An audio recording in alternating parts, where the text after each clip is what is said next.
ये जुमला कहता है इन autostrada मतलब हाईवे मोटरवे में e vietato मना है dare un passaggio मतलब क्या लिफ्ट मांगना। किसको बोला मुझे गाड़ी में आपके लिए अजनबी को पूछना मुझे आपके साथ ले जाना।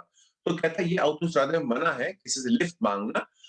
ad un automobilista automobilista कौन है? गाड़ी चलाने वाले बंदे को कहते हैं ड्राइवर को किसी अजनबी को fermo per avaria del veicolo मतलब ये आपको ना मना है देना किसी को लिफ्ट देना, माँगना नहीं देना। दारे passaggio मतलब क्या लिफ्ट देना किसी को। कौन? एक गाड़ी चलाने वाला बंदा जो fermo है, रुका हुआ है। क्यों? per avaria del veicolo लिख लीजिए avaria del veicolo मतलब क्या उसकी गाड़ी बिगड़ गई है। जो बंदे की गाड़ी बिगड़ गई है, ऐसे बंदे को autostrada में लिफ्ट देने की इजाज़त नहीं है। और उसकी गाड़ी कहाँ रुकी हुई है? Sulla corsia di emergenza उसकी गाड़ी इमरजेंसी लेन पे रुकी है। तो आप फरिश्ते बने मत, इसको बाकायदा आपको लिफ्ट देने की इजाज़त नहीं है। याद रखें आपको उन्हें भी छोड़ देना है। आपको लग रहा है बेरहम है लेकिन कानून ऐसे कहते हैं आपकी इजाज़त नहीं है। आप बेशक फ़ोन करके मदद माँग लो इसको भेजने के लिए, लेकिन आपको रुकने की इजाज़त नहीं, ना उसको लिफ्ट देने की इजाज़त है। याद रखो autostrada में लिफ्ट देना और लेना गैर कानूनी है।